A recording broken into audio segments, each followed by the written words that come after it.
എന്റെ ഭാഗം വായിച്ചിട്ട് നിങ്ങൾ മനസ്സിലാക്കേണ്ടത് എന്താ വെച്ചാൽ, നമ്മൾക്ക് എപ്പോഴെങ്കിലും നിങ്ങൾക്ക് മനസ്സ് തോന്നാൻ പാടില്ല എന്താണ് നമ്മൾ ഏറ്റെടുത്ത 100 കൊല്ലത്തിലേറെയായി മുജാഹിദ് പ്രസ്ഥാനം ഇവിടെ പറഞ്ഞ, ഞാൻ ഇത്രയും നേരം നിങ്ങളോട് പ്രസംഗിച്ച ഈ ഇസ്ലാമിന്റെ മർമ്മം, നരകവും സ്വർഗവും തീരുമാനിക്കുന്ന ഈ തൗഹീദിൽ സഹോദരങ്ങളെ എന്തെങ്കിലും ഒരു നിരുത്തരവാദിത്വം നമ്മൾ കാണിച്ചു എന്ന് നമ്മുടെ മനസ്സിന്റെ കോളിൽ ഒരു തോന്നലുണ്ടാകാൻ പറ്റില്ല.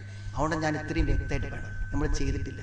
അതാണ് അവർ ആരോപിച്ച ആരോപണം. അവർ ഈ ഇസ്ലാഹ് മാസികന്റെ എടുത്തിട്ട് അവർ പറഞ്ഞു ഇതത് ജിന്നിനോടും മലക്കിനോടൊക്കെ വിളിച്ചു പ്രാർത്ഥിക്കാൻ വേണ്ടി പറയാണ്.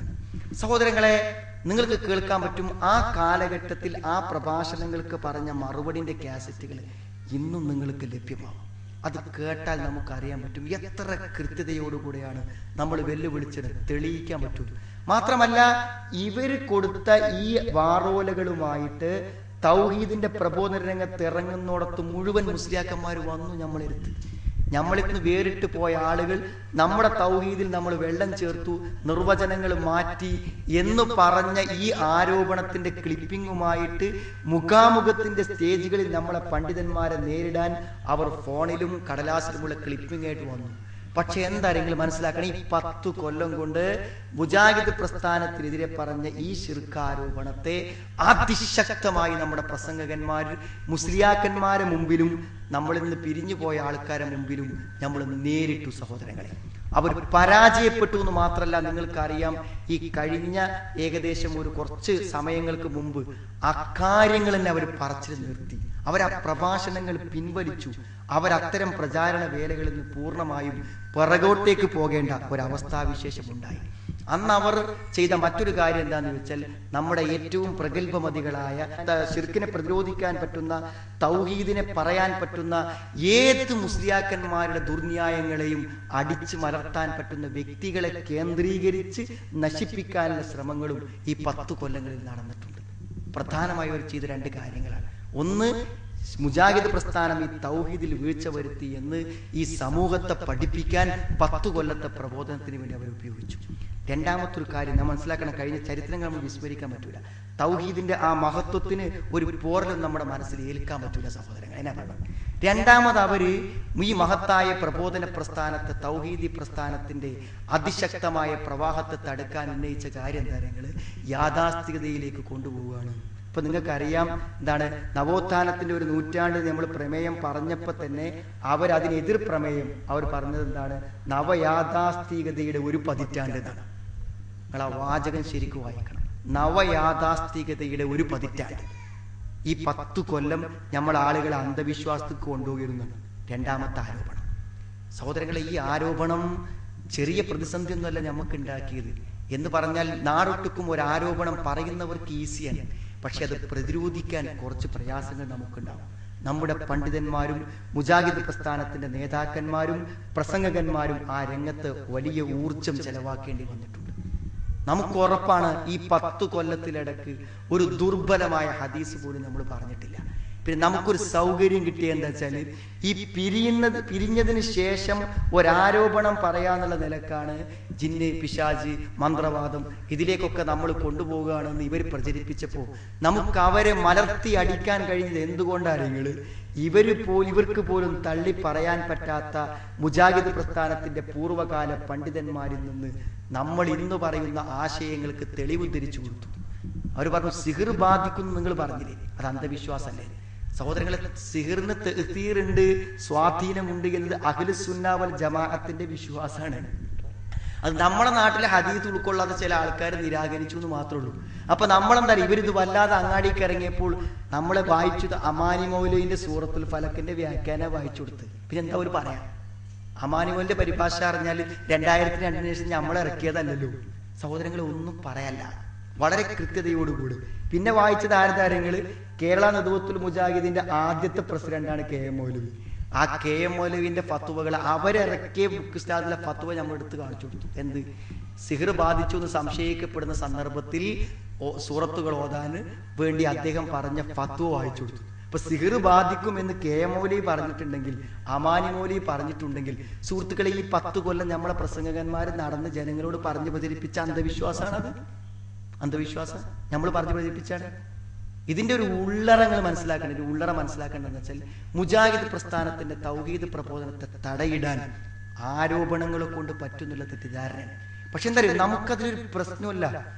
മാത്രമല്ല ഞാൻ പറഞ്ഞ വെച്ചാൽ ഞാൻ നിങ്ങൾക്ക് കാണിക്കാൻ തന്നെ, അതായത് ജിന്നി പിശാച് റുഖിയ ശറയ്യ എന്ന് പറഞ്ഞ് പ്രമാണങ്ങളുടെ വെളിച്ചത്തിലാണ് കേരള ജംഇയ്യത്തുൽ ഉലമ മുജാഹിദ് പ്രസ്ഥാനത്തിന്റെ ഏറ്റവും ആധികാരിക പണ്ഡിത സംഘടന ഈ കാര്യം ജനങ്ങളോട് വ്യക്തമായി പറഞ്ഞു. ഇതിൽ ഒരു ആശയക്കുഴപ്പം ഉണ്ടാകാൻ പറ്റൂല. നമ്മളെ തീരുമാനം ഇതാണ്. ഈ തീരുമാനം അംഗീകരിക്കുന്നവരെ മുജാഹിദ് പ്രസ്ഥാനത്തിലും സലഫി പ്രസ്ഥാനത്തിലും ഉള്ളൂന്ന് ജനങ്ങളെ ശരിക്കും അങ്ങോട്ട് പഠിപ്പിച്ചു കൊടുത്തു. ഞാൻ പറഞ്ഞത് ഈ പുസ്തകം എല്ലാവർക്കും കൊടുക്കാൻ വേണ്ടി വിതരണത്തിന് വെച്ച പുസ്തകമാണ്. ഒരു സ്ഥലത്ത് ജമിയത്തുൽ ഉലമയുടെ പുസ്തകമാണ്. ചില ആളുകൾക്ക് ഒരു വിശ്വാസം എന്താ വെച്ചാൽ നമ്മളെ കൂട്ടത്തിൽ ഈ വിശ്വാസത്തിൽ 2 വിഭാഗം ഉണ്ടെന്ന്. സഹോദരങ്ങൾ, 2 വിഭാഗമല്ല.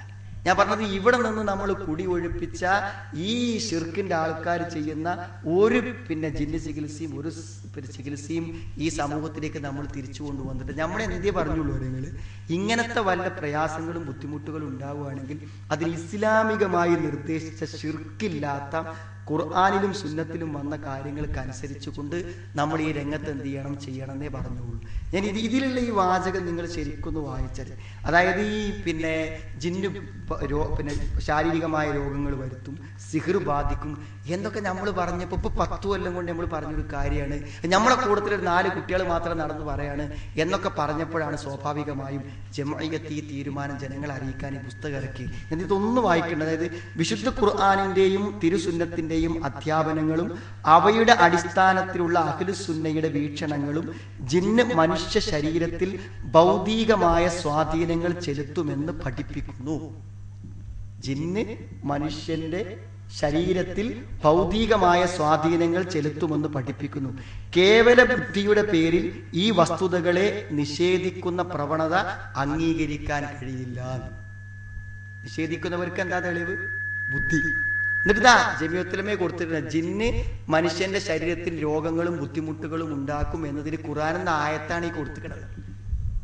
സുഹൃത്തുക്കളെ, ഇത് ഏതെങ്കിലും ഒരു വിഭാഗം കൂട്ടക്കാരതല്ലത്. ഇതിന്റെ പ്രസാധകർ എന്ന് പറഞ്ഞാൽ അതാ കേരള ജമിയത്തുൽ ഉലമയാണ്. ഇത് കേട്ടോളൂ നിങ്ങൾ. ആയത്ത് ഖുർആൻ എന്നുള്ള ആയത്താ കൊടുത്തിട്ടുണ്ട്. സൂറത്തുൽ ബഖറ 275-ാമത്തെ ആയത്ത്. നമ്മൾ പഠിക്കും വായിക്കും ചെയ്തില്ലെങ്കിൽ നമ്മുടെ തെറ്റിദ്ധാരണകൾ നീങ്ങൂലാന്ന് തന്നെയാണ്. വല്ലദീന യഅ്കുലൂന റിബാ ലാ യഖൂമൂന ഇല്ലാ കമാ യഖൂമുൽ ലദീ യതഖബ്ബതുഹു ശൈത്വാനു മിനൽ മസ്. ഖുർആനിലും ഹദീസിലും പറഞ്ഞില്ലേ, പിന്നെ സംശയം ഉണ്ടാകാൻ പറ്റൂല. പലിശ തിന്നുന്നവർ പിശാച് ബാധ നിമിത്തം മറിഞ്ഞു വീഴുന്നവൻ എഴുന്നേൽക്കുന്നത് പോലെയല്ലാതെ എഴുന്നേൽക്കുകയില്ല. ആയത്തിന്റെ അർത്ഥം ഞാൻ വായിച്ചു. പിശാച് ഖിയാമത്ത് നാളിൽ കബർന്ന് വരുമ്പോൾ പിശാച് ബാധ ഏറ്റവൻ കിടന്ന് മറിയണ മാരിയാണ് മറിയാൻ. അതാണ് ഈ ആയത്തിന്റെ അർത്ഥം. എന്നിട്ട് അതിന് ശേഷം ജമിയത്തുലമ പറഞ്ഞു കേട്ടോളി, മനുഷ്യനെ പിശാചു ബാധിക്കുമെന്ന് ഈ ആയത്തിന്റെ അടിസ്ഥാനത്തിൽ ഇമാം തൊബരി, ഇമാം ഖുർത്തുബി, ഇമാം ഇബ്നു കത്തീർ മുതലായ പണ്ഡിതന്മാർ രേഖപ്പെടുത്തിയത് നമുക്ക് കാണാമെന്നാണ്. അപ്പൊ ഇത് പുതിയ സുഹൃത്തുക്കളെ, ഇത് ഈ 10 കൊല്ലം പറഞ്ഞ കാര്യമല്ല. ഇത് മുജാഹിദ് പ്രസ്ഥാനം, സലഫി പ്രസ്ഥാനം ലോകത്തെന്നുണ്ടോ അന്ന് മുതലുണ്ട്. നമ്മുടെ പൂർവികന്മാരെ പണ്ഡിതന്മാർ പറഞ്ഞതും ജനങ്ങളെ പഠിപ്പിച്ചതുമായ കാര്യമാണ്. ഇത് തിരുത്താൻ ഇതുകൊണ്ട് മാത്രം മതിയായില്ല. ജമിഅത്തുൽ ഉലമയിൽ ഏറ്റവും പ്രധാനപ്പെട്ട പണ്ഡിതന്മാര് ഒരു പ്രത്യേകമായ ഒരു യോഗം വിളിച്ചു ചേർത്ത് ഇതിൽ നമുക്ക് പറയാവുന്നതും ഖുർആനിലും സുന്നത്തിലും അംഗീകരിക്കാവുന്നതുമായ കാര്യങ്ങൾ ഇവർ ഇളക്കി വിട്ട വിവാദം എന്താ ചെറിയ ആരോപണമല്ല. ഇവർ നമ്മളെ പറ്റി പറഞ്ഞെന്തായാലും ഈ തൗഹീദും ശിർക്കൊക്കെ ജനങ്ങൾക്ക് വേർതിരിച്ച് കൊടുക്കേണ്ട ആൾക്കാർ ഇപ്പൊ 10 കൊല്ലമായിട്ട് നമ്മൾ എത്രയോ കാലം മുമ്പ് കൈയൊഴിച്ച അന്ധവിശ്വാസങ്ങളിലേക്ക് ജനങ്ങളെ തിരിച്ചു കൊണ്ടുപോകുകയാണ് എന്ന് സമൂഹത്തിൽ മൈക്ക കെട്ടി നമ്മളെന്ന് പോയവര് പറയാണ്. ആൾക്കാർ വിശ്വസിക്കൂലേ? അങ്ങനത്തെ ഒരു സാഹചര്യത്തിൽ ഇതാ നോക്കിങ്ങൾ, അവരുടെ കൈയെഴുത്തിലുള്ള സാധനം എൻ്റെ അടുത്തുള്ളത്. ഇതൊക്കെ നിങ്ങൾക്ക് എവിടെ നിന്നും കിട്ടും? 10 പണ്ഡിതന്മാര് വലിയ ഒരു നമ്മുടെ PN അബ്ദുൽ ലത്തീഫ് മൗലവിയുടെ കുവൈത്തിലെ PN അബ്ദുൽ ലത്തീഫ് നേതൃത്വത്തിൽ ചേർന്നിട്ട് ഈ വിഷയത്തിൽ നമുക്ക് പോകാവുന്നത് ഏത്, പോകാൻ പറ്റാത്തത് ഏത് എന്ന് കൃത്യമായി ജനങ്ങൾക്ക് പറഞ്ഞു കൊടുത്തു. നോക്ക് നിങ്ങൾ. ഞാനിതാ വേണമെങ്കിൽ ഇതിന്റെ തുടക്കം ഞാൻ വായിക്കാം. 21/6/2011 ചൊവ്വാഴ്ച രാവിലെ 9 മണി മുതൽ മദീനത്തുൽ ഉലൂം അറബിക് കോളേജ് ലൈബ്രറി ഓഡിറ്റോറിയത്തിൽ PN അബ്ദുൽ ലത്തീഫ് മദനി, കുഞ്ഞു മുഹമ്മദ് മദനി പറപ്പൂർ എന്നിവരുടെ സാന്നിധ്യത്തിൽ ജിന്നുബാധ, റുഖിയ ശർഇയ്യ എന്നിവ സംബന്ധിച്ച് മുജാഹിദ് പ്രവർത്തകർക്കിടയിൽ ആശയക്കുഴപ്പമുള്ള വിഷയങ്ങൾ സംബന്ധിച്ച് നടന്ന ചർച്ചയിൽ പങ്കെടുത്തവരും KNM KJU മുമ്പാകെ സമർപ്പിക്കുന്നതിനായി അവർ ഏകകണ്ഠമായി അംഗീകരിച്ച് ഒപ്പുവെച്ച കാര്യങ്ങളാണ്. ഞാൻ ഇതൊക്കെ എല്ലാവർക്കും വായിക്കാൻ വേണ്ടി അയച്ചു കിട്ടിയ സാധനമാണ്. നമ്മൾ വായിച്ചില്ല സഹോദരങ്ങളെ. വായിക്കാതെ തെറ്റിദ്ധാരണ നീങ്ങൂല. ഞാൻ പറഞ്ഞ തൗഹീദിൽ ഒരു മായവും ചേർത്തിട്ടില്ല. ശിർക്കിലേക്ക് പോകാതിരിക്കാൻ വേണ്ടി നമുക്ക് എന്തെങ്കിലും ഉണ്ടെങ്കിൽ ഇസ്ലാമികമായ പരിഹാരമുണ്ട് എന്ന് ജനങ്ങൾക്ക് പറഞ്ഞു കൊടുത്തതിനെ ദുർവ്യാഖ്യാനിച്ചിട്ട് പഴയ അന്ധവിശ്വാസങ്ങളെ പുനഃസ്ഥാപിക്കുക എന്ന് പറഞ്ഞതാണ്. അതിൽ ഒന്നാമത്തെ തീരുമാനം നോക്ക് നിങ്ങൾ. ഒന്നാമത്തത് ഖുർആൻ കൊണ്ടും അള്ളാഹുവിന്റെ നാമങ്ങളും വിശേഷണങ്ങളും കൊണ്ടും ഖുർആനിലും സുന്നത്തിലും സഹീഹായി വന്നിട്ടുള്ള ദിക്റുകൾ കൊണ്ടും രോഗശമനത്തിനു വേണ്ടി പ്രാർത്ഥിച്ചുകൊണ്ട് സുന്നത്തിൽ സ്ഥിരപ്പെട്ട രീതിയിൽ നിർവഹിക്കുന്ന ഒന്നാണ് റുഖിയ ശർഇയ്യ. റുഖിയ ശർഇയ്യ എന്ന് പറഞ്ഞാൽ എന്താന്നാ പറയുന്നത്? അതായത് ഖുർആൻ കൊണ്ടും അള്ളാഹുവിന്റെ നാമവിശേഷണങ്ങളെ കൊണ്ടും ഖുർആനിലും സുന്നത്തിലും സഹിയായി വന്നിട്ടുള്ള ദിക്റുകൾ കൊണ്ടും രോഗശമനത്തിന് വേണ്ടി പ്രാർത്ഥിച്ചുകൊണ്ട് സുന്നത്തിൽ സ്ഥിരപ്പെട്ട രീതിയിൽ നിർവഹിക്കുന്ന ഒന്നാണ് റുഖിയ ശർഇയ്യ. റസൂലുള്ളാഹി സ്വല്ലല്ലാഹു അലൈഹി വസല്ലം പഠിപ്പിച്ചു തന്ന പ്രാർത്ഥനകൾ ഉപയോഗിച്ചു കൊണ്ടുള്ള ചികിത്സ, അതിൽ യാതൊരു വിരോധമല്ല. രണ്ടാമത്തത് നോക്ക് നിങ്ങൾ. ഇതൊക്കെ ഈ വായിച്ച അംഗീകരിച്ച പണ്ഡിതന്മാർ ഞാൻ അതിന് ശേഷം പറഞ്ഞു. ആളുകളുടെ വിചാരം ഇതിലൊക്കെ അഭിപ്രായ വ്യത്യാസം. ഒരു അഭിപ്രായ വ്യത്യാസം. ഇതൊക്കെ ഏകകണ്ഠമായ പ്രമാണത്തിന്റെ അടിസ്ഥാനത്തിലുള്ള തീരുമാനമാണ്. രണ്ടെന്താ അറിയോ? റുഖിയ സ്വയം നിർവഹിക്കലാണ് ഏറ്റവും ഉത്തമം. മറ്റൊരാൾക്ക് ചെയ്തു കൊടുക്കുന്നതിനും വിരോധമില്ല. റുഖിയ നിർവഹിക്കുന്ന വ്യക്തി അത് തൊഴിലായി സ്വീകരിക്കുന്നതിനോ താൻ റുഖിയ ചെയ്യുന്നവനാണെന്ന് പരസ്യപ്പെടുത്തുന്നതിനോ ദീനിൽ മാതൃകയില്ല. കൂലി നിശ്ചയിക്കുന്നതിനും ന്യായമില്ല. രണ്ടാമത്തെ കാര്യം മനസ്സിലായി. ഒരാൾക്കൊരു പ്രാർത്ഥന ഒരാൾ ചൊല്ലിക്കൊടുത്താൽ അതിൽ തെറ്റില്ല. രണ്ടാമത്തത് ജിന്നുബാധയുണ്ടാകും എന്നത് യാഥാർത്ഥ്യമാണ്. ജിന്നുബാധയുണ്ടാകും എന്നത് യാഥാർത്ഥ്യമാണ്. പല കാരണങ്ങളാലും രോഗമുണ്ടാകുന്നത് പോലെ ജിന്നുബാധ മൂലവും രോഗവും മറ്റു പ്രയാസങ്ങളോ ഉണ്ടാവാം. ആ സമയത്ത് രോഗശമനത്തിനായി സാധാരണ ചികിത്സ തേടുന്നതിനോടൊപ്പം റുഖിയ ശർഇയ്യ ചെയ്യാവുന്നതാണ്. ഇത് ജമിയത്തുൽ ഉലമയിലെ ഏറ്റവും പ്രഗത്ഭരായ പണ്ഡിതന്മാർ കൂടിയെടുത്ത തീരുമാനമായിട്ട് പറയാണ്. നാലാമത്തെ എന്തതിലേറെങ്കിൽ ഒരാളുടെ രോഗകാരണം ജിന്നു ബാധിച്ചതാണെന്ന് വഹി അനുസരിച്ച് നബിക്കല്ലാതെ മറ്റൊരാൾക്കും ഉറപ്പിച്ച് പറയാൻ പറ്റൂല. ഒരാൾക്ക് വന്ന രോഗം ജിന്നുബാധ എന്ന് ഉറപ്പിച്ച് പറയണമെങ്കിൽ, അതുകൊണ്ടാണ് KM മൗലവി തന്റെ ഫത്വയിൽ പറഞ്ഞത് ജിന്നു ബാധിച്ചു അല്ലെങ്കിൽ സിഹ്ർ ബാധിച്ചു എന്ന് സംശയിക്കപ്പെടുന്ന സമയത്ത് ചെല്ലാന്നാണ്. അതിന് പ്രാർത്ഥനയെ പറ്റി പറയാനുള്ള കാരണം. അഞ്ചാമത്തത് പിശാച് മനുഷ്യരിൽ ശിർക്കിലേക്കും ബിദ്അത്തിലേക്കും ഹറാമിലേക്കും ഒക്കെ എത്തിക്കുന്ന വസ്വാസ് ഉണ്ടാക്കുന്നതാണ് ഏറ്റവും ഗൗരവമുള്ള സംഗതി. എന്നാൽ പിശാച് തോന്നലുകൾക്ക് പുറമെ ശാരീരിക ഉപദ്രവങ്ങളും ഉണ്ടാക്കും. ഇപ്പൊ ഞാൻ അതൊക്കെ പറയുമ്പോൾ നിങ്ങൾക്ക് അവിശ്വാസം തോന്നിയാലും ഇതിന് ശേഷമുള്ള പണ്ഡിതന്മാരെ പേര് വായിക്കുമ്പോൾ നിങ്ങൾക്ക് ബോധ്യപ്പെടും. റുഖിയയുടെ ഭാഗമായി അടിക്കുക പോലുള്ള സംഗതികൾ പ്രാമാണികമായി സ്ഥിരപ്പെട്ടിട്ടില്ല. 7 റുഖിയ ശർഇയ്യ നടത്തുന്ന വേളയിൽ ജിന്നുമായി സംസാരിക്കുന്നതോ ഏതെങ്കിലും തരത്തിലുള്ള തആമുലുകൾ നടത്തുന്നതോ പാടുള്ളതല്ല. റുഖിയ ശർഇയ്യയ്ക്ക് വേണ്ടി പ്രത്യേക കേന്ദ്രങ്ങൾ നടത്തുന്നതിന് യാതൊരു മാതൃകയുമില്ല. അത്തരം കേന്ദ്രങ്ങൾ നടത്തുന്നത് എതിർക്കേണ്ടതുമാണ്. എന്നാൽ നമ്മൾ ഖുർആനിലും സുന്നത്തിലും സ്ഥിരപ്പെട്ടു വന്ന റസൂലുള്ളാഹി പഠിപ്പിച്ച പ്രാർത്ഥനകളെ പറ്റുള്ളൂ എന്നാണ് ഈ പറഞ്ഞതിന്റെ ഏറ്റവും പ്രധാനപ്പെട്ട ആശയം. പിന്നെ പിശാചിന്റെ സ്വാധീനത്തിൽ നിന്ന് കരകയറാൻ ആവശ്യമായ ഇസ്ലാമിക നിർദ്ദേശങ്ങൾ മുഴുവൻ ജനങ്ങൾക്കും പഠിപ്പിക്കേണ്ടതാണെന്നാണ്. റുഖിയ ശർഇയ്യ എത്രത്തോളം ആകാമെന്ന് പ്രവർത്തകരെ ബോധ്യപ്പെടുത്തേണ്ടതും ആശയക്കുഴപ്പങ്ങൾ ഒഴിവാക്കി കൊടുക്കേണ്ടതുമാണെന്നാണ്. ഈ തീരുമാനങ്ങൾ ജനങ്ങളെ പഠിപ്പിക്കണം, അത് ബോധ്യപ്പെടുത്തി കൊടുക്കണം എന്നാണ്. മനസ്സിലായില്ലേ? പിന്നെ ജിന്നുകളോട് സഹായം ചോദിക്കുന്നത് തൗഹീദിന് വിരുദ്ധവും ശിർക്കുമാണ്. മുജാഹിദ് പ്രസ്ഥാനത്തിന് ഒരു കാലത്തും ജിന്നുകളോട് സഹായം ചോദിക്കുക, ജിന്നുകളോട് പ്രാർത്ഥിക്കാൻ അഭിപ്രായമുള്ള ആരും ഉണ്ടായിട്ടില്ല. അത് ഞാൻ ഇതിൽ വായിക്കുന്നുണ്ട്. പിന്നെ റുഖിയ ശർഇയ്യ നിർവഹിക്കുന്ന വേളയിൽ പ്രമാണവിരുദ്ധമായതിനാൽ ഒഴിവാക്കണമെന്ന് പണ്ഡിതന്മാർ നിർദ്ദേശിച്ച കാര്യങ്ങൾ ഒഴിവാക്കേണ്ടതാണ് എന്നാണ് ഞാൻ പറഞ്ഞതെന്ന് വെച്ചാൽ ഇത് വളരെ കൃത്യമായി. ഇത് ആരാന്നറിയങ്ങൾ ആലോചിക്കണം. ഇത് ഈ തീരുമാനങ്ങൾ കയ്യെഴുത്തിലുള്ള തീരുമാനങ്ങളാണ്. കയ്യെഴുത്താണ് ഇതിലുള്ളത്. ആ തീരുമാനം അന്ന് അവിടെ യോഗത്തിൽ എഴുതിയ ആളുടെ അതേ കയ്യെഴുത്തിലായി സാധനമുള്ളത്. ഒന്ന് C കുഞ്ഞു മുഹമ്മദ് പറപ്പൂർ, 2 PN അബ്ദുൽ ലത്തീഫ് മൗലവി, 3 M അബ്ദുറഹിമാൻ സലഫി, KK സക്കരിയ സൊലാഹി, അബൂബക്കർ സലഫി, ഹനീഫ കായക്കൊടി, ഷമീർ മദീനി ശ്രീമൂലനഗരം, ഷംസുദ്ദീൻ പാലത്ത്, അതേപോലെ തന്നെ ഹംസ മദീനി, അഹമ്മദ് അനസ് മൗലവി. ഈ ആളുകൾ ഒന്നിച്ചെടുത്ത തീരുമാനമാണ് സഹോദരങ്ങളെ. ഇത് കഴിഞ്ഞിട്ട് നിങ്ങൾക്ക് സ്വന്തം വായിച്ചു നോക്കണമെങ്കിൽ വായിച്ചു നോക്കുകയും ചെയ്യാം. ഞാൻ പറഞ്ഞ ഇതിലൊരു അഭിപ്രായ വ്യത്യാസമേ ഇല്ല ഇവിടുത്തെ കാര്യത്തിൽ. പക്ഷെ എന്താന്ന് വിചാരിച്ചാൽ എത്രയോ കാലമായിട്ട് നമ്മൾ പ്രമാണത്തിന് അനുകൂലമായി പറയുന്ന ഈ കാര്യം വെച്ചിട്ട് നമ്മൾ ഈ പറയണത് പഴയ കാലത്ത് നടത്തിയിരുന്ന ജിന്ന് ചികിത്സയാണെന്ന് പ്രചരിപ്പിച്ചിട്ട് അത് നമ്മൾ കൊണ്ടുനടക്കുകയാണെന്ന് 10 കൊല്ലമായി മുജാഹിദ് പ്രസ്ഥാനത്ത് പോയോല് പറയാൻ ഉദ്ദേശിക്കുന്നത്. അടുത്ത കാലത്ത് നിങ്ങൾ കേട്ട് കാണും, മലപ്പുറത്തൊരു പള്ളി മെമ്പറിൽ നിന്ന് മുജാഹിദ് പ്രസ്ഥാനത്തിൽ നിന്ന് ഒഴിഞ്ഞു പോയ ആൾക്കാരെ മെമ്പറും വന്ന് അവിടുന്ന് പ്രസംഗിച്ചു. പെരിന്തൽമണ്ണ അതിന് പറ്റിയ കേന്ദ്രം ഉണ്ടെന്ന് അവിടെ പ്രസംഗിച്ചു. അപ്പൊ ആ കേന്ദ്രം എന്നോടത്തുണ്ടെന്ന് സൂചന പറഞ്ഞപ്പോൾ ഇവിടുന്ന് വിളിച്ചു. ഇവിടുത്തെ ഒരു സ്ഥാപനത്തോട് ബന്ധപ്പെട്ട് അതുണ്ട് എന്ന് പറഞ്ഞപ്പോൾ ഇവിടുന്ന് വിളിച്ചു. അയാൾക്ക് ആ ഖത്തീബിന് വിളിച്ചു നേരിട്ട്. അങ്ങനെ ഒന്നുണ്ടെങ്കിൽ ഒന്ന് കാണിച്ചു തരണം ഇവിടെ വന്നിട്ട്. സഹോദരങ്ങളെ എത്ര ആളെ 10 കൊല്ലമായി പറയുന്നു. എവിടെ പറയുമ്പോഴും ഒരു പെരിന്തൽമണ്ണ അതിന് സ്ഥലമുണ്ട്. നിങ്ങളൊക്കെ പെരിന്തൽമണ്ണക്കാരല്ലേ സഹോദരങ്ങളെ? ഇവിടെ അങ്ങനത്തെ വല്ല പരിപാടി ഉണ്ടെങ്കിൽ നിങ്ങൾക്ക് അറിയില്ലേ? ആലോചിക്കും നിങ്ങൾ എത്ര മുഖവരും. ഇപ്പൊ പലപ്പോഴും ചില ആളുകൾ നമ്മൾ പ്രസംഗവും പ്രഭാഷണമൊക്കെ കേൾക്കുമ്പോൾ ചില ആൾക്കാർ പറയും, ഇതിന് വ്യക്തിപരമായി സംസാരിക്കണം, എൻ്റെ കുട്ടിക്കൊരു ഉപദേശം കൊടുക്കണം, അല്ലെങ്കിൽ എൻ്റെ കുടുംബത്തിൽ ചെറിയ പ്രശ്നം, അങ്ങനെ പറയുമ്പോൾ സ്വാഭാവികം ഞങ്ങളൊക്കെ അത് ഇടപെട്ടിട്ട് എന്ത് ചെയ്യും, സംസാരിക്കും. ആ സംസാരങ്ങളെയാണ് ഇപ്പൊ എന്ത് വേണം നിങ്ങൾ, അത് പഴയ മുസ്ലിയാക്കന്മാർ നടത്തിയ ജില്ല ചികിത്സയാണ് നമ്മൾ നടത്തുന്നത് വേണം. ഞാൻ പറഞ്ഞ പ്രമാണത്തിന് അനുകൂലമായ ഒരു കാര്യം ചെയ്യുക എന്ന് പറഞ്ഞാൽ അതിലൊരു തെറ്റില്ല. ഇത് നമ്മൾ ഇന്ന് പുതിയത് പറഞ്ഞല്ല, ഞാൻ അങ്ങോട്ട് പറഞ്ഞല്ലോ, പഴയ കാലം തൊട്ട് നമ്മളെ പണ്ഡിതന്മാർ ഇത് പഠിപ്പിച്ചത് എന്തിനാരെങ്കിൽ ശിർക്കിക്ക് പോകാനല്ല സഹോദരങ്ങളെ. ഈ എന്ത് പ്രതിസന്ധികളും പ്രയാസങ്ങളും വന്നാലും അതിന് ഇസ്ലാമികമായി ചൊല്ലാനുള്ള പ്രാർത്ഥനകൾ പഠിപ്പിച്ചു കൊടുത്തതും അതിൻ്റെ കാര്യങ്ങളെക്കുറിച്ച് പഠിപ്പിച്ചു കൊടുത്തതും നമ്മൾ ഈ ശിർക്കിലേക്കും വിദഅത്തിലേക്കും പോകാതിരിക്കാനാണെന്നുള്ള കാര്യം നമ്മൾ ശരിക്കും മനസ്സിലാക്കണം. നിങ്ങൾ ആലോചിക്കണം, നമുക്ക് സഹിക്കാൻ പറ്റൂ? 10 കൊല്ലം തൗഹീദിന്റെ രംഗത്ത് കത്തിജ്വലിച്ച് നിന്നിരുന്ന നമ്മളെക്കുറിച്ച് ആരോപണമായി പറഞ്ഞത് എന്താ നിങ്ങൾ? നമ്മളെന്താണ് ജിന്നിനോടും പലരോടൊക്കെ വിളിച്ച് പ്രാർത്ഥിക്കാൻ വേണ്ടി പറയുന്ന ആളുകളാണെന്നുള്ള അതിശക്തമായ ശിർക്ക് ആരോപണം. സഹോദരങ്ങൾ, ഒരു പക്ഷേ ചരിത്രത്തിൽ ഇതൊരു മഹത്തായ രേഖയായിരിക്കും, സംശയമില്ല കാര്യത്തിൽ.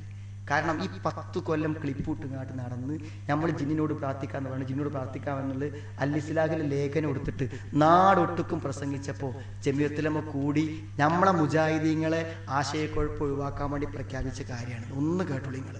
സാന്ദർഭികമായി ഒരു കാര്യം ഇവിടെ ശ്രദ്ധയിൽപ്പെടുത്തട്ടെ. തൗഹീദി പ്രബോധന രംഗത്ത് മുജാഹിദ് പ്രസ്ഥാനം നടത്തിയ മുന്നേറ്റത്തിന് മുമ്പിൽ പകച്ചു നിന്ന പൗരോഹിത്യം ശരിക്കും കേൾക്കണം കേട്ടോ. മുജാഹിദ് പ്രസ്ഥാനത്തിന്റെ പ്രബോധന രംഗത്തുള്ള അത്യുജ്വലമായ മുന്നേറ്റം മുസ്ലിയാക്കന്മാരടക്കം മാറി വരുന്നതാണ്. ഈ മുന്നേറ്റം നടത്തിയ മുന്നേറ്റത്തിന് മുമ്പിൽ പകച്ചു നിന്ന പൗരോഹിത്യം ഓരോ കാലത്തും പുതിയ അടവുകളും ദുർവ്യാഖ്യാനങ്ങളുമായി രംഗത്തു വന്നിട്ടുണ്ട്.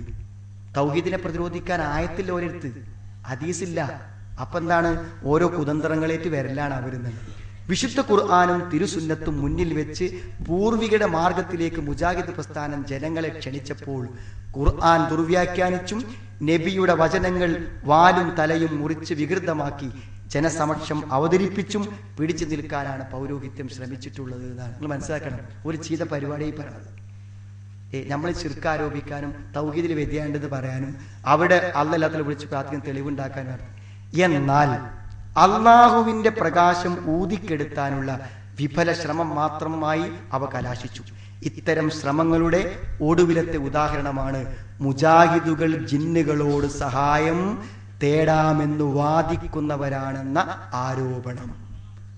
സഹോദരങ്ങളെ, 10 കൊല്ലം നമ്മളെ പറ്റി പറഞ്ഞ ആരോപണം ജംഇയ്യത്തുൽ ഉലമ കൂടി തിരുത്തിയതാണ് ഈ സാധനം. ഞാൻ പറഞ്ഞ അങ്ങനെ ഒരു വാദം മുജാഹിദ് പ്രസ്ഥാനത്തിൽ ഉന്നയിക്കപ്പെട്ടിട്ടില്ല. നമ്മളുടെ സുന്നികളും അതേപോലെ നമ്മളിൽ നിന്ന് വേറിട്ട് പോയ ആളുകളും 10 കൊല്ലത്തെ നമ്മളെ പ്രബോധനത്തിന്റെ ശക്തിക്ക് മുന്നിൽ പകച്ചു നിന്നപ്പോൾ അവർ കണ്ടെത്തിയൊരു തന്ത്രം മാത്രമാണ്. നിങ്ങൾ ആലോചിച്ച് നോക്കൂ. നിങ്ങൾ ഈ സമ്മേളനത്തിന്റെ ഒക്കെ സമയത്ത് ഇത്തരം ആരോപണങ്ങളുമായി നമ്മുടെ ആളുകളെ പുറത്തുനിന്നുള്ള ആൾക്കാർ ഈ ആരോപണം ഉന്നയിച്ച് ഇറങ്ങുന്നില്ലെങ്കിൽ ഈ സമ്മേളനത്തിന്റെ ഭാഗമായുള്ള പ്രബോധനങ്ങൾ പിടിച്ചു കെട്ടാൻ പറ്റൂല എന്ന് ഇവർക്കൊക്കെ അറിയാൻ പറ്റും. അതുകൊണ്ടാണ് നമ്മൾ സമ്മേളന പ്രമേയം പ്രഖ്യാപിച്ച അതേ സമയത്ത് ഈ ആരോപണം അവർ ഉന്നയിച്ചത്. അതാണ് നവയാഥാസ്ഥികത്തിന്റെ 15 എന്തിനാ പറഞ്ഞത്? അതാണ് പറഞ്ഞാൽ നമ്മൾ കൺഫ്യൂഷൻ ആവും, ആകെ പ്രബോധന സംരംഭങ്ങൾ തകരുന്നതാണ്. അങ്ങനത്തെ ഒരു കൺഫ്യൂഷൻ വരാതിരിക്കാനാണ് ഇത്ര കൃത്യമായി യോഗം കൂടി തീരുമാനം അറിയിക്കേണ്ടി വന്നത്. നമ്മൾ തന്നെ ഇങ്ങനെ അങ്ങോട്ടും ഇങ്ങോട്ടും വിചാരിക്കുക ആരോ ജിന്നിനോട് പ്രാർത്ഥിക്കാൻ പറയുന്നുണ്ടോ. കഴിഞ്ഞില്ലേ സഹോദരങ്ങളെ? നമ്മളെ കൂട്ടായ്മകൾ തകർന്നു, മീറ്റിങ്ങുകൾ തകർന്നു, പ്രബോധനങ്ങൾ തകർന്നു. അത് തകരാതിരിക്കാനാണ് ഈ തീരുമാനം. ഇത് ഇങ്ങനത്തെ ഒരു ആശയക്കുഴപ്പം വന്ന സമയത്തെടുത്ത തീരുമാനമാണ്. നമ്മൾ ശക്തമായി കാര്യങ്ങൾ മനസ്സിലാക്കണം സഹോദരങ്ങളെ. പിന്നെന്താ മനസ്സിലാക്കേണ്ടത്? ഇത്രയൊക്കെ കാലങ്ങളായിട്ടും യാതൊരു തെളിവും ഉന്നയിക്കാൻ പറ്റാത്ത ആളുകൾ ഇപ്പൊ ശക്തമായി ഉന്നയിച്ചുകൊണ്ടിരിക്കുന്ന ഒരു കാര്യമാണ്. ഇപ്പൊ നിങ്ങളൊക്കെ കേട്ട് ചെറിയ കുട്ടിയെ കൂടി കാണാപ്പാടാണ് യാ ഇബാദല്ലാഹ്. ആൾക്കാരാകെ കേട്ട് പ്രയാസപ്പെട്ട് നിൽക്കുകയാണ്. യാതൊരു സംഗതി ആ വിഷയത്തില്ല. ഞാൻ പറഞ്ഞത് എന്താ വെച്ചാൽ, മുജാഹിദ് പ്രസ്ഥാനത്തിനെ സംബന്ധിച്ചിടത്തോളം ഒരു ഹദീസിനെ എങ്ങനെ മനസ്സിലാക്കണം എന്ന് അറിയണോണ്ടൊരു പ്രശ്നമില്ല. ഞാൻ പറയാം, ഒന്നാമത്തെ കാര്യങ്ങൾ മനസ്സിലാക്കേണ്ടത് എന്താ വെച്ചാൽ, ഈ യാ ഇബാദല്ലാഹ് അയ്യൂനി, വിജനമായ സ്ഥലങ്ങളിൽ എന്താണ് യാ ഇബാദല്ലാഹ് അയ്യൂനി എന്ന്, പിന്നെ അള്ളാഹുവിൻ്റെ അടിമകളെ എന്നെ സഹായിക്കണേ എന്ന് പറയുന്നതിനെ കുറിച്ച് പറഞ്ഞ ഈ ഹദീസ് ഉണ്ടല്ലോ, അത് ലൈഫാണ്, ദുർബലാണ്. ദുർബലമായ ഹദീസ് എന്ന് പറയുമ്പോഴൊക്കെ നിങ്ങൾ മനസ്സിലാക്കണം. ഒന്ന്, ജിന്നിനോട്, ജിന്ന് എന്ന് പറഞ്ഞാൽ നമുക്ക് കാണാത്ത ഈ, പിന്നെ നമുക്ക് കാണാൻ പറ്റാത്ത, നമ്മുടെ കാഴ്ചയിൽ വരാത്ത ഇതിനോട് എന്തെങ്കിലും നിലക്കുള്ള ഒരു ബന്ധം ഇസ്ലാം അനുവദിക്കുന്നുണ്ടോ ഇല്ല എന്ന് നമുക്ക് മനസ്സിലാവും. ഒരു ബന്ധം അനുവദിക്കുന്നില്ല. ഇനി എന്തെങ്കിലും ബന്ധം പറ്റുമെന്ന് പറഞ്ഞതിനുള്ളൊരു തെളിവാണ് ഇപ്പൊ ഈ ഹദീസ്. ആ ഹദീസിന്റെ അവസ്ഥ നിങ്ങൾക്ക് മനസ്സിലായത് ദുർബലാണ്. ദുർബലമായ ഒരു ഹദീസ് ഒരിക്കലും അമൽ ചെയ്യാൻ പറ്റൂല. അങ്ങനെ ഒരു അവസ്ഥ ഉണ്ടാവുന്ന പ്രശ്നമല്ല. അതിനേക്കാൾ നമുക്ക് ആത്മവിശ്വാസം പകരുന്ന ഒന്നെന്താണ് ഞാൻ പറഞ്ഞാൽ, ആകെപ്പോ ജിന്നിനോട് എന്തെങ്കിലും ബന്ധം പറ്റുമെന്ന് പറയാൻ പറ്റുന്ന ഒരു ഹദീസാണ് ഇപ്പൊ ഇത്. ഈ ഹദീസിന്റെ അവസ്ഥ ഇത് ദുർബലമാണെന്ന കാര്യത്തിൽ രണ്ട് പക്ഷമില്ല. ഈ ഹദീസിനെ പറ്റി ഏതൊക്കെ പണ്ഡിതന്മാർ പറഞ്ഞു അവരൊക്കെ ദുർബലമാണ്. അപ്പൊ ഈ ദുർബലമായ ഒരു ഹദീസ് കൊണ്ട് എന്തെങ്കിലും അമല് ചെയ്യൂ സഹോദരങ്ങളെ? അമല്, പ്രവർത്തനം ഉണ്ടാവും. ദുർബലമായ ഒരു ഹദീസ് അനുസരിച്ച് നമുക്ക് ചെയ്യാം. അപ്പൊ ഒരാൾക്ക് യാ ഇബാദല്ലാഹ് എന്ന് വിളിക്കാൻ പറ്റൂല. ലോകാവസാനം വരെ വിളിക്കാൻ പറ്റൂല. ലോകാവസാനം വരെ വിളിക്കാൻ പറ്റൂലെന്ന്. ഇത് ദുർബലമായ ഹദീസല്ലേ? മനസ്സിലായി? പിന്നെന്താ വെച്ചാൽ, ഈ ഹദീസ് സ്വഹീഹാണെന്ന് വിചാരിച്ചിരുന്ന ഒരു കാലഘട്ടം ഉണ്ടായിരുന്നു. ആ വിചാരിച്ചിരുന്ന കാലഘട്ടത്തിൽ ചില ആൾക്കാർ അന്ന് വിളിച്ചിട്ടുണ്ട്. ആ വിളിച്ച ആൾക്കാർ മഹാത്മാക്കളും പ്രഗത്ഭരും ആയ ആളുകളാവുന്നത് കൊണ്ട് എന്താ പറയുക, അവര് വിളിച്ചത് ശിർക്കാന്ന് നമ്മൾ പറയേണ്ടെന്നുള്ളൂ. ഇത്രേ പറഞ്ഞിട്ടുള്ളൂ. അവര് വിളിച്ചത് ശിർക്കാന്ന് പറയേണ്ടെന്ന്, അത്രേ ഉള്ളൂ. അവരതിലൊരു ഷിർക്ക് കണ്ടെത്താത്തത് കൊണ്ടാണ് അവർ വിളിച്ചത് എന്ന് പറഞ്ഞാൽ മതി. അതിൽ ഇമാം അഹമ്മദ് ഉണ്ട്, ഇമാം നബി പോലുള്ള ആൾക്കാരൊക്കെ ഉണ്ട്. അതുകൊണ്ട് സൂക്ഷ്മത പാലിച്ചിട്ടാണ് എല്ലാ പണ്ഡിതന്മാരും സലഫ് സ്വാലിഹ്യങ്ങളും പറഞ്ഞത്. ഒരു വിളിച്ചെങ്കിൽ വെറുതെ ശിർക്കാന്ന് പറയേണ്ട, അത്രേ ഉള്ളൂ. അതുകൊണ്ടാണ് പിന്നെ നമ്മൾ പറഞ്ഞ മറുപടികളിലൊക്കെ നമ്മൾ പറയും ഈ ഹദീസ് ലൈഫാണ്, ലൈഫായ ഹദീസ് നിങ്ങൾക്ക് തെളിവല്ല എന്ന് നമ്മൾ സുന്നികളോട് പറഞ്ഞ അതുകൊണ്ടാണ്. മാത്രമല്ല, ഇത് പൂർവികന്മാരായ ചില പണ്ഡിതന്മാർ പറഞ്ഞു എന്നുള്ളത് കൊണ്ടാണ് നമ്മളത് ശിർക്കാന്ന് പലപ്പോഴും പറയുമ്പോൾ എന്ത് ചെയ്യും, സ്വാഭാവികമായിട്ട് അതിന്റെ പ്രയാസം ഉണ്ടാവും. പിന്നെ ഇത് വിളിക്കുന്ന ഒരു സാഹചര്യം ഒരു കാരണവശാലും ഉണ്ടാകുന്ന ഒരു പ്രശ്നമേ ഇല്ല എന്നാണ്. ഇനി നിങ്ങൾക്ക് കേൾക്കണോ, ഒരു സംശയവും നിങ്ങൾക്ക് വേണ്ട സഹോദരങ്ങളെ, ഏത് സന്ദർഭത്തിലും, അത് വയനാട് ചുരത്തിന്റെ വളവിലായാലും കുളത്തിലായാലും പുഴയിലായാലും എവിടെയാണെങ്കിലും അവിടെ ഒരാൾ ജിന്നെ കാക്കണേ എന്ന് പറഞ്ഞാൽ ശിർക്കാണ്. അതിലൊക്കെ ഇനിയിപ്പോ എന്താ സംശയം? ഒരാൾ ജിന്നെ കാക്കണേ എന്ന് വിളിച്ചാൽ ശിർക്കനല്ലേ? അതായത് പ്രാർത്ഥനയുടെ, ഇപ്പൊ മുഹീദ്ദീൻ ഷെയ്ഖിനെ കാക്കണേ എന്ന് പറയുന്ന പ്രാർത്ഥനയുടെയും ആ സഹായത്തേട്ടത്തിന്റെയും കൂടത്തിൽ വരുന്ന ഒന്നായി വന്നാൽ പിന്നെ ശിർക്കാണോ ഉള്ള കാര്യത്തിൽ സംശയമില്ലാത്ത കാര്യമാണ്. ഒരു സംശയ കാര്യത്തില്ല. അപ്പൊ നമ്മൾ മനസ്സിലാക്കേണ്ടത് എന്താ വെച്ചാൽ, ഒരു കാരണവശാലും അങ്ങനെ ഒരു അധ്യായം തുറക്കുന്നില്ല.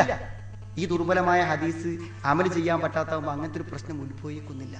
ഞാൻ പറയുന്നത് 10 കൊല്ലം ആവർത്തിച്ച് ഈ ഹദീസും ഇതുമായി ബന്ധപ്പെട്ട പ്രചാരണങ്ങളും, സുഹൃത്തുക്കളെ, ഈ ശിർക്കിന്റെ ആൾക്കാരും നമ്മളെ തെറ്റിദ്ധരിപ്പിക്കാൻ വേണ്ടി ഇറങ്ങി പുറപ്പെട്ട, നമ്മളിന്ന് വേർപ്പെട്ട ആൾക്കാരും പറഞ്ഞ് ഇപ്പൊ ആൾക്കാർക്ക് മനസ്സിൽ ചില ആശയങ്ങൾ വന്നിരിക്കുകയാണ്. എന്ത്, ജിന്നിനോട് പ്രാർത്ഥിക്കാന്ന് പറയുന്നുണ്ട്, ജിന്നിനോട് ചോദിക്കാന്ന് പറയുന്നുണ്ട്, ജിന്നിനോട് സഹായം തേടാന്ന് പറയുന്നുണ്ട് എന്ന് പറയുക. അതേപോലെ തന്നെ നമ്മൾ മുമ്പ് കൈയഴിച്ചു പോയ മന്ത്രവാദങ്ങളും ചികിത്സകളൊക്കെ പുനരാനയിച്ചിട്ടുണ്ട്. ഇതൊക്കെ നമ്മളെ മനസ്സിലിങ്ങനെ തോന്നുക. ഞാൻ പറഞ്ഞത് യാതൊരു അടിസ്ഥാനവുമില്ലാത്ത പ്രത്യക്ഷമായ ആരോപണങ്ങളാണ് ഇത് എന്ന് ഇത്ര കൃത്യമായി ജമിഅത്തുൽ ഉലമ നമ്മോട് പറയുമ്പോൾ അത് സംശയിക്കേണ്ട ആവശ്യമില്ല. നമ്മളെ സംബന്ധിച്ചിടത്തോളം സഹോദരങ്ങളെ, ഈ കുതന്ത്രങ്ങൾക്ക് പിന്നിലുള്ള രഹസ്യം നമ്മൾ തിരിച്ചറിയണം. എന്താന്ന് വെച്ചാൽ, പിടിച്ചു കെട്ടാൻ പറ്റാത്ത ഒരു പ്രബോധന സമരം. ഇപ്പൊ സാൽവേഷനൊക്കെ ഓർമ്മ ഉണ്ടാവും സഹോദരങ്ങളെ. ലോകം തരിച്ചു നിന്നു. അത് ആ സാൽവേഷൻ UAE അവിടുത്തെ ഗവൺമെന്റിന്റെ അനുമതിയോടെ നടന്നു.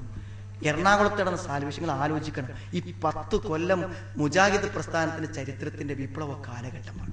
എല്ലാ അർത്ഥത്തിലും. ഞാൻ പറഞ്ഞത് തൗഹീദിന്റെ പ്രബോധനം മാത്രമല്ല, ഏറ്റവും അധികം സംവാദങ്ങൾ നടന്ന കാലഘട്ടമാണ് ഈ 10 കൊല്ലം. അതൊക്കെ അത്ഭുതങ്ങൾ സൃഷ്ടിച്ചിട്ടുണ്ട്. ഏറ്റവും അധികം മുസ്ലിയാക്കന്മാർ തൗഹീദിലേക്ക് വന്ന കാലഘട്ടമാണ്. പക്ഷെ അതിലുപരി എന്താ നിങ്ങൾ ശരിക്കും നമ്മൾ ഖുർആനും ഹദീസും ജനങ്ങൾക്ക് നേർക്ക് നേരെ നമ്മൾ പഠിപ്പിച്ചു കൊടുത്തു. നമ്മൾ ശരിക്കും ഖുർആനും ഹദീസും ജനങ്ങൾക്ക് നേരെ എന്ത് വിഷയത്തിലും. നമ്മളെ ഈ പെരിന്തൽമണ്ണ പ്രദേശം അതിനൊരു മാതൃകയാണെന്ന് ഞാൻ പറയും. എല്ലാ വിഷയങ്ങളെക്കുറിച്ചും ആളുകൾക്ക് പഠിപ്പിച്ചു കൊടുത്തു. നമ്മുടെ ഈ സംവാദം മൾട്ടിമീഡിയയിൽ എല്ലാ വിഷയ സംബന്ധമായ സീഡികളും നമ്മൾ വിതരണം ചെയ്യും. ഒരു പക്ഷേ ഈ 10 കൊല്ലം ഹദീസുകളെ ജനങ്ങളിലേക്ക് എത്തിച്ചു കൊടുത്ത ഒരു മഹത്തായ കാലഘട്ടമായിരുന്നു. അതുകൊണ്ട് തൗഹീദ് ജനങ്ങളിലേക്ക് എത്തുന്ന എല്ലാ വിഭാഗം ആളുകളും മുജാഹിദ് പ്രസ്ഥാനത്തിന്റെ സദസ്സുകളിൽ തേടി വരുന്ന ഒരു കാലഘട്ടത്തിൽ നമ്മളെ തെറ്റിദ്ധരിപ്പിക്കാൻ വേണ്ടി പറഞ്ഞാണ്. അതുകൊണ്ട് നമ്മൾ ചെയ്യേണ്ട കാര്യം എന്താ വെച്ചാൽ ഇത് നമ്മൾ തിരിച്ചറിയണം. ഏതെങ്കിലും ഒരർത്ഥത്തിൽ നമ്മുടെ പ്രബോധനത്തിന്റെ ചർച്ചകൾ നമുക്ക് പരസ്പരം വിവാദങ്ങളും ചർച്ചകളും ഭിന്നിപ്പുകളുമായി തീരാതിരിക്കാൻ നമ്മൾ നല്ല ശ്രദ്ധിക്കണം. സഹോദരങ്ങളെ, ഇപ്പൊ നമ്മൾ ഇൻസൈറ്റിന്റെ മുമ്പിലാണ്. ഈ ഇൻസൈറ്റ് നമ്മളെ ഈ പെരിന്തൽമണ്ണയെ സംബന്ധിച്ചിടത്തോളം സമ്മേളനത്തോടനുബന്ധിച്ച് നമ്മൾ നടത്തുന്ന ഈ പരിപാടി സമ്മേളനത്തിന്റെ സന്ദേശവും ഈ തൗഹീദിന്റെ സന്ദേശവും ജനങ്ങളിലേക്ക് എത്തിക്കുവാനും ഖുർആനിനെ ആളുകൾക്ക് പരിചയപ്പെടുത്തുവാനും പറ്റിയ നല്ല ഒരു സമയമാണ്. ആ സമയം നമ്മൾ ശരിക്കും ഉപയോഗപ്പെടുത്തി വളരെ മനസ്സടുപ്പത്തോടുകൂടിയും സ്നേഹത്തോടുകൂടിയും മുന്നോട്ട് പോയാൽ ഇവിടെ വിപ്ലവങ്ങൾ നടക്കും. നിങ്ങൾക്ക് അറിയാലോ, കുറഞ്ഞ കാലം കൊണ്ട്, വളരെ കുറച്ച് കാലം നമ്മൾ പള്ളി വന്നിട്ടായിട്ടുള്ളൂ, നമ്മൾ ലേണിംഗ് സ്കൂൾ തുടങ്ങിയിട്ടായിട്ടുള്ളൂ. സഹോദരങ്ങൾ, എത്ര പ്രദേശങ്ങളിൽ നമ്മൾ വിപ്ലവകരമായ മാറ്റങ്ങൾ ഉണ്ടാക്കി, എത്ര പ്രദേശങ്ങളിൽ നമ്മൾ സ്ഥലങ്ങൾ വാങ്ങി പരിപാടികൾ നടത്തി.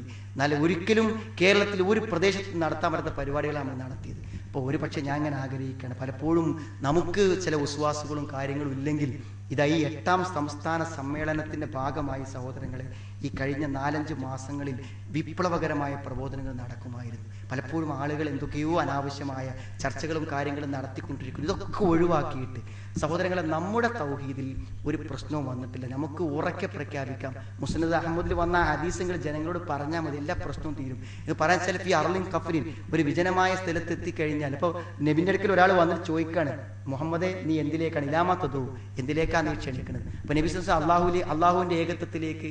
എന്നിട്ട് ആരാണ് അള്ളാഹു എന്ന് വിശദീകരിച്ചു കൊടുക്കുമ്പോൾ പറയാണ്, പിന്നെ നീ ഒരു വിജനമായ ഒരു സ്ഥലത്ത് എത്തിപ്പെട്ട് കഴിഞ്ഞാൽ അവിടെ നീ എന്ത് ചെയ്യണം, ഒരു ബുദ്ധിമുട്ടുണ്ടെങ്കിൽ നിനക്ക് എന്ത് ചെയ്യണം, ആ സമയത്ത് നീ അള്ളാഹുവിനെ വിളിക്കണം. സഹോദരങ്ങൾ, അള്ളാഹുവിനെ വിളിച്ചാൽ റദ്ദക്ക് അതിന്റെ എല്ലാ പ്രശ്നങ്ങളും അവൻ തീർത്തു തരുന്നതാണ്. എവിടുന്നും, ഏത് വിജനമായ മരുഭൂമിന്നും കുളത്തുനിന്നും തോട്ടുനിന്നും വയനാട്ട് ചുരത്തുനിന്നും എവിടുന്നും നമ്മൾ വിളിക്കേണ്ടത് അള്ളാഹുവിനെയാണ് എന്ന് പറയാൻ സഹോദരങ്ങളെ ആലോചിച്ച് നിൽക്കണ്ട. അതിൻ്റെ അപ്പുറത്തേക്ക് ഒരാൾ പറയുന്നുണ്ട് എന്ന് നമ്മൾ വിചാരിക്കും വേണ്ട. ഈ തൗഹീദിൽ ഒരു പ്രശ്നവും സംഭവിച്ചിട്ടില്ല. ഞാൻ പറഞ്ഞുതരാം, നേരത്തെ പറഞ്ഞ മാതിരി എനിക്ക് പറയാനുള്ളത് എന്താ വെച്ചാൽ എത്രയോ ആരോപണങ്ങൾ നമ്മൾ കുഴിച്ചു മൂടിയിട്ടുണ്ട്. ഞാൻ പറഞ്ഞ ഉമർ മൗലവിന്റെ സൽസബിയിൽ എടുത്തു വെച്ച് പറഞ്ഞ, അൽമനാറിന്റെ മാസിക എടുത്തു വെച്ച് പറഞ്ഞ, നമ്മുടെ പല ക്ലിപ്പുകളും മുറിച്ച് നാടൊട്ട് കൂട്ടതൊക്കെ നമ്മൾ അതിജീവിച്ചില്ലേ സഹോദരങ്ങളെ. 10 കൊല്ലം നമ്മളെ മുശ്രിക്കാക്കി നടന്ന മടവൂരികളെ നമ്മൾ അതിജീവിച്ചില്ലേ. നമുക്ക് അതിജീവിക്കാൻ കഴിയാത്ത ഒന്നുമില്ല. പക്ഷേ അതിജീവിക്കാനുള്ള മാർഗം പ്രബോധനമാണ്. വിശ്രമമില്ലാതെ ഈ പ്രബോധനം നമ്മൾ ഏറ്റെടുത്ത് മുന്നോട്ട് പോകണം എന്നാണ് ഈ സന്ദർഭത്തിൽ ഏറ്റവും ശക്തമായി എൻ്റെ സഹോദരന്മാരെ എനിക്ക് ഓർമ്മപ്പെടുത്താനുള്ളത്. ഏതെങ്കിലും നിലക്കിൽ ആശയക്കുഴപ്പമുണ്ടെങ്കിൽ ഞങ്ങളോട് പറഞ്ഞത്, ആശയക്കുഴപ്പമുണ്ടെങ്കിൽ നമ്മൾ ചെയ്യേണ്ടതെന്ന് വെച്ചാൽ പഠിക്കണം. സഹോദരങ്ങളെ, കേട്ടാൽ അങ്ങനെ നമ്മൾ വിശ്വസിക്കരുത്. കാരണം ഇപ്പം ഞാൻ അങ്ങനെ ചിന്തിക്കുകയാണ്, സാധാരണഗതിയിൽ ഇപ്പോൾ ഇവിടെ നമ്മുടെ പിന്നെ ഈ തൗഹീദിനെ എതിർക്കാൻ വേണ്ടിയുള്ള ആൾക്കാർ നമ്മളെ ആളുകളുടെ ക്ലിപ്പിൻ്റെ ഒക്കെ പകുതി മുക്കാലൊക്കെ ഇട്ടുങ്ങാട്ട് ഇങ്ങനെ പ്രസംഗിച്ചുങ്ങാട്ട് ഇവിടെയൊക്കെ അപ്പോൾ ആൾക്കാർ വിളിച്ച് ചോദിക്കും, ഇന്ന ആൾ ഇവിടെ പരിപാടി വെച്ച് കേട്ടാൽ ശരിയാന്ന് തോന്നുന്നു. എന്താ കേട്ടാൽ ശരിയാന്ന് തോന്നുന്നത്? ഞാൻ പറഞ്ഞത്, അല്ലല്ലാത്തവരെ വിളിച്ച് പ്രാർത്ഥിക്കണം എന്ന് പ്രതിനിധീകരിച്ച് പ്രസംഗിക്കുന്ന ഒരാൾ ഇനി എന്ത് ക്ലിപ്പിട്ടാലും ആണ് ശരിയാന്ന് തോന്നുന്നു. നമുക്ക് ശരിയാന്ന് തോന്നുന്നു. അങ്ങനെ ശരിയാന്ന് തോന്നുന്നത്. അപ്പൊ നമ്മൾ മനസ്സിലാക്കേണ്ടത്, ഒരു അസത്യം സ്ഥാപിക്കാൻ ശ്രമിക്കുമ്പോൾ മനസ്സിലാക്കണം എന്താ, അത് അസത്യമാണെന്ന് നമുക്ക് പൂർണ്ണ ബോധ്യമുണ്ടെങ്കിൽ അയാളെ കൃത്രിമത്വം കാണിച്ചിട്ടുണ്ടെന്നാ മനസ്സിലാക്കേണ്ടത്. അതിനെന്താ പരിപാടി സഹോദരങ്ങളെ? അയാളിട്ട ക്ലിപ്പ്, അതാ ആൾക്കാർ ചെയ്തത്. നിന്റെ ക്ലിപ്പ് ഇട്ടപ്പോൾ ആൾക്കാർ ചോദിച്ചു, അങ്ങളാ പ്രസംഗിച്ച സി ഡി ഏതാണ്? ഞാൻ ആ സി ഡി ഫുള്ളാണ് കൊടുത്തു. അപ്പോൾ സംശയമാണ് തീർന്നത്. അത്ര തന്നെ ഉള്ളൂ. നമ്മളിപ്പോ ക്ലിപ്പിന് മറുപടി അറിയുമ്പോൾ എന്താ നമ്മൾ പണ്ഡിതന്മാർ ചെയ്യുക? ആ ക്ലിപ്പിന്റെ അപ്പുറം ഇടും. അപ്പുറം ഇട്ട തീർന്നു പരിപാടി, ഒരു പ്രശ്നം ഉണ്ടാവില്ല. സഹോദരങ്ങളെ, കേട്ടാ മതി. പക്ഷെ ചില ആൾക്കാരെന്താ നിങ്ങൾ അങ്ങനെ ഉണ്ടെങ്കിൽ പ്രശ്നമാണല്ലോ, അവർ തീരുമാനിച്ചു, പ്രഖ്യാപിച്ചു. മനസ്സിലായി? എന്തൊരു കാര്യം സുഹൃത്തുക്കളെ, കേൾക്കുക, അപ്പുറം നമ്മൾ ശരിക്കും കേൾക്കുക. അല്ലതിനെ ഒരു കേൾക്കണ്ടെന്ന് പറയാത്തൊരു പ്രസ്ഥാനം മുജാഹിദ് പ്രസ്ഥാനം മാത്രമേ ഉള്ളൂ. കാര്യം വേറെ എല്ലാവരും പറയും പോകണ്ട. അപ്പുറത്തൊരു ഖുർആൻ ക്ലാസ് ഉണ്ടെങ്കിൽ ഒരു പാരലിൽ ഇവിടെ വേറെ ഖുർആൻ ക്ലാസ് വെക്കും. അടുപ്പോ അതൊക്കെ മനസ്സിലായി? എല്ലാവരും ചെയ്യും. ഇവിടെ മുടക്കാത്ത ആൾക്കാർ നമ്മൾ മാത്രമേ ഉള്ളൂ. ഇപ്പൊ നമ്മളൊരാളൊന്നും ചോദിക്കണം, ഇവിടെ ഒരു പരിപാടി ഞാൻ പോയോ, ഇവിടെ പോയി കേട്ടോ പറയും അല്ലെ, നമ്മൾ പറയാം പോയി കേൾക്കണ്ടായിരുന്ന നമ്മൾ വിചാരിക്കുക. അപ്പൊ ഓലത്തുവല്ല സത്യം ഉണ്ടോന്ന് ചോദിക്കും. പോവാൻ വിചാരിക്കാത്ത പോവില്ല, ഓനപ്പൊ തോന്നുന്നു ഓലത്തുവല്ല സത്യം ഉണ്ടോന്നാ വിചാരിക്കുക.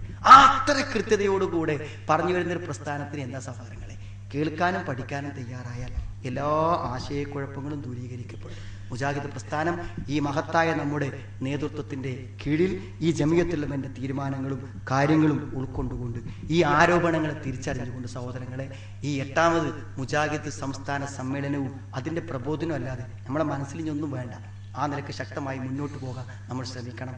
സുഹൃത്തുക്കളെ, സഹോദരങ്ങളെ, അള്ളാഹുവോട് മാത്രം വിളിച്ച് പ്രാർത്ഥിക്കാൻ പറ്റുള്ളൂ എന്ന് പറഞ്ഞ ഈ മഹത്തായ പ്രസ്ഥാനത്തിന് അതിലെന്തെങ്കിലും ആശയ തകരാറുകൾ വന്നോ എന്ന് സംശയിച്ചാൽ പിന്നെ നമ്മളെ കഥ എന്താണ്?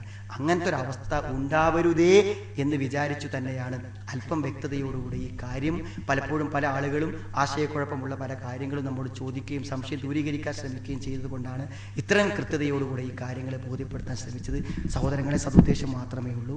നമ്മുടെ ദീനിയായ എല്ലാ സംശയങ്ങളും ദൂരീകരിച്ച് ഒരു ശരിയായ വിശ്വാസത്തിലും ദീനിലും അടിയുറച്ചു നിന്ന് ഒരു ഏകോദര സഹോദരന്മാരായി ഈ പ്രബോധന രംഗത്ത് അതിശക്തമായി മുന്നോട്ട് പോകണം എന്നതല്ലാതെ നമുക്ക് വേറെ ഉദ്ദേശങ്ങളൊന്നുമില്ല. അതുകൊണ്ട് പ്രാർത്ഥന അള്ളാഹുവോട് മാത്രം എന്ന് പറയാൻ അവകാശവും അർഹതയുമുള്ളവർ മുജാഹിദുകൾ, സലഫികൾ മാത്രം.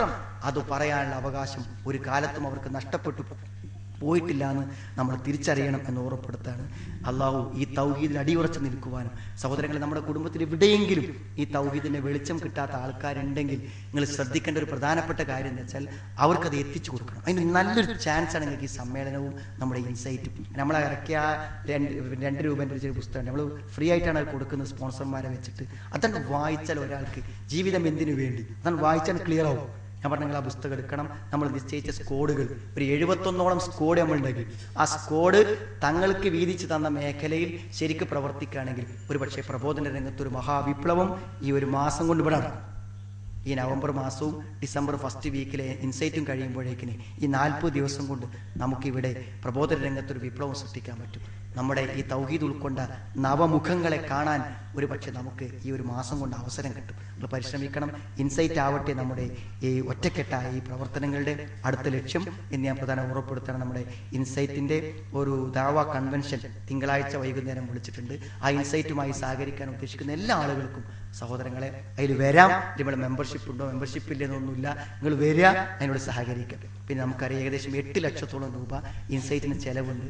സഹോദരങ്ങളെ, നല്ലൊരു പ്രബോധന സംരംഭം നിലക്ക് നമ്മൾക്ക് ആർക്കെങ്കിലും കഴിയാവുന്ന നല്ലൊരു വിഹിതം ഒരു അംഗീകാരത്തിന് വേണ്ടിയല്ല, ഒരു പേരിന് വേണ്ടിയല്ല, ആത്മാർത്ഥമായ ഒരു പ്രബോധന പ്രവർത്തനത്തിന് വേണ്ടി നിഷ്കളങ്കമായി നമ്മൾ കൊടുത്ത് ഏൽപ്പിച്ചാൽ നമുക്ക് നടത്താൻ പറ്റുള്ളൂ എന്നറിയാം.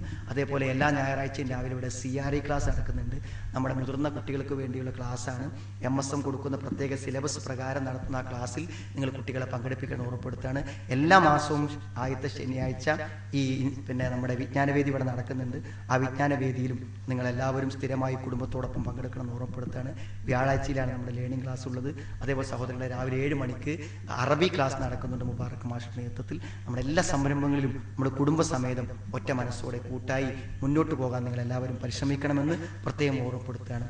ഇന്നത്തെ ഈ ഒരു സദസ്സിൽ ദീനിയായ ഈ ക്ലാസ്സിന് ഇവിടെ എത്തുകയും ഈ നന്മയിൽ സാന്നിധ്യം വഹിക്കുകയും ചെയ്ത നമുക്ക് എല്ലാവർക്കും അള്ളാഹു മഹത്തായ പ്രതിഫലം പ്രദാനം ചെയ്യുമാറാവട്ടെ. നമ്മളിന്ന് വന്നുപോയ തെറ്റുകളെ അള്ളാഹു നമുക്ക് പുറത്ത് മാപ്പാക്കി തരുമാറാവട്ടെ. എല്ലാ രംഗത്തും ആത്മാർത്ഥതയോടെ നിഷ്കളങ്കതയോടെ പ്രവർത്തിക്കാൻ അള്ളാഹു നമ്മളെ സഹായിക്കട്ടെ. അള്ളാഹു മൗഫിൽ മുഅ്മിനീന വൽ മുഅ്മിനാത്ത് റബ്ബന സ്രിഫ് അന്നാ അദാബ ജഹന്നം ഇന്ന അദാബഹ കാന ഗറാമ ഇന്നഹാ സാഅത്ത് മുസ്തഖറൻ മുഖാമ റബ്ബന തഖബ്ബൽ മിന്നാ ഇന്നക അൻതസ് സമീഉൽ അലീം വതുബ് അലൈനാ ഇന്നക അൻതത് തവ്വാബുർ റഹീം റബ്ബന ആതിനാ ഫിദ് ദുനിയ ഹസന വഫിൽ ആഖിറതി ഹസനത വഖിനാ അദാബൻ നാർ വൽഹംദുലില്ലാഹി റബ്ബിൽ ആലമീൻ. അല്ലാഹുമ്മ സ്വല്ലി അലാ